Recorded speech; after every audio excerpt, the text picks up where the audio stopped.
when you die and you look back, as you're on your deathbed and you consider the value that you've created over the trajectory of your life, what will that value consist of? And it is not a question of success, it's a question of value creation and kind of deep impact for one having lived a life.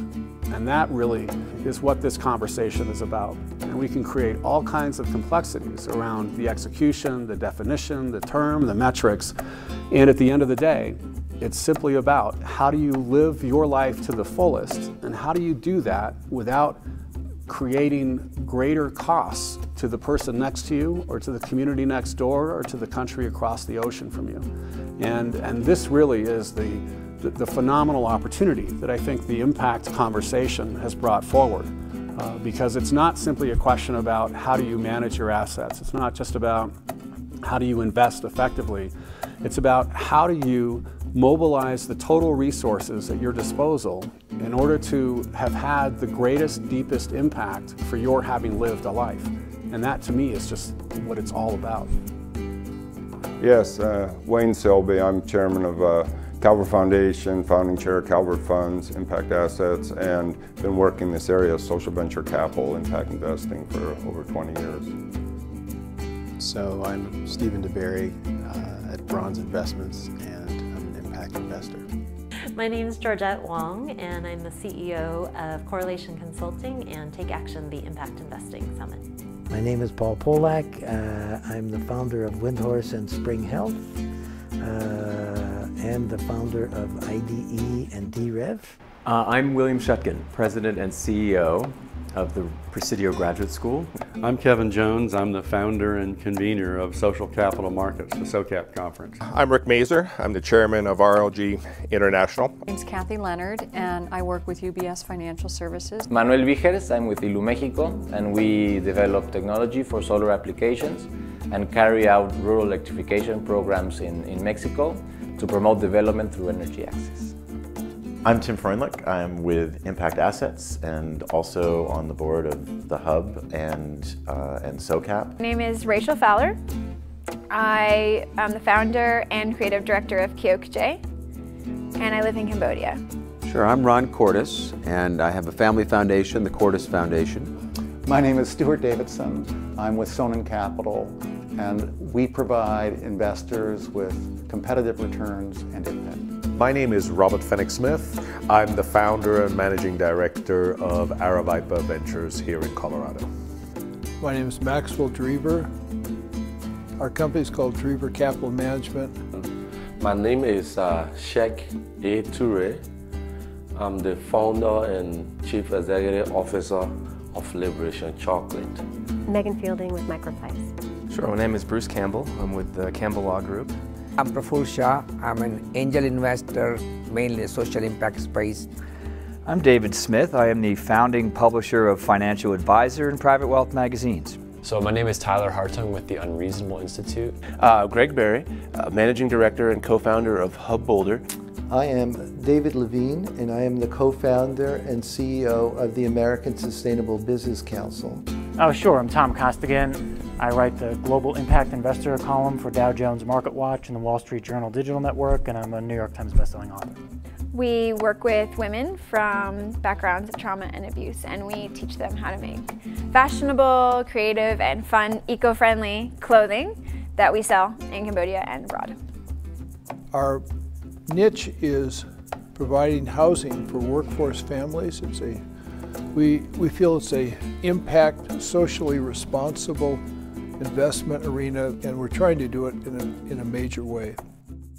RLG is it's a consulting company working with major international corporations in the resource industry, oil and gas, mining, agriculture, as well as defense and aerospace. What are we doing in the social area in terms of our corporate social responsibility initiatives?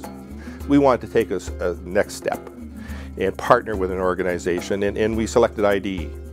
What we now call impact investment is a desire to blend, to integrate a commitment to business discipline, to profitability, to wealth creation, to building successful, high-performing business enterprises with a commitment to doing good. That's what we want to do in Zambia, is go, we have the RLG Farm Business Advisory Program.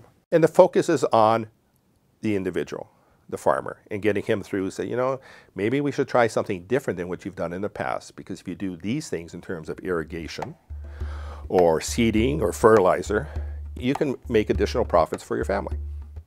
RLG is investing in a new model that could really crack food security, access to water, increasing livelihoods for smallholder farmers in all of Africa.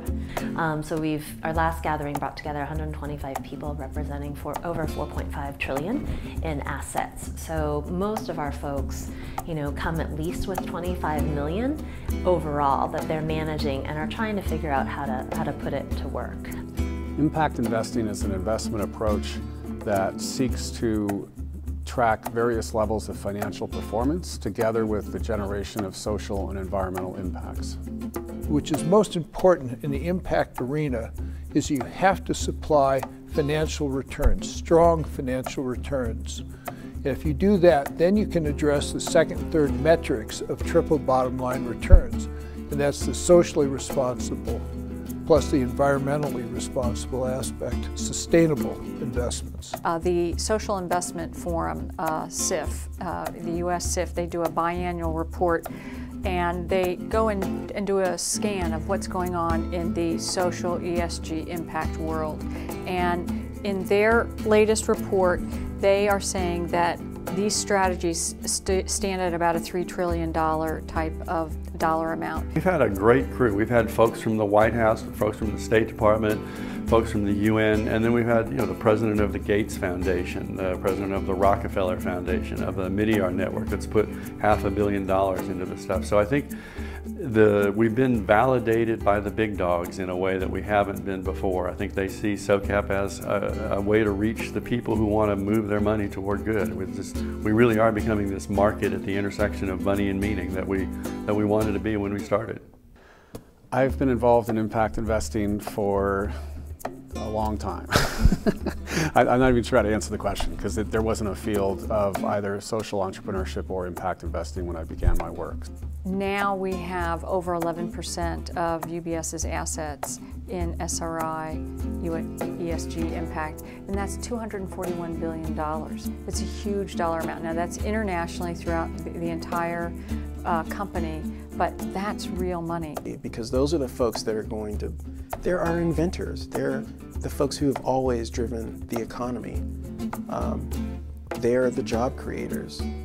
And they will build things that none of us can imagine. We need some more light, we need some more education and information. And just disseminating information along different types of media, whether it's online, whether it's social media, whether it's through news, that get out there and tell people what impact investing is to empower them to make decisions for themselves, because that's what it's all about.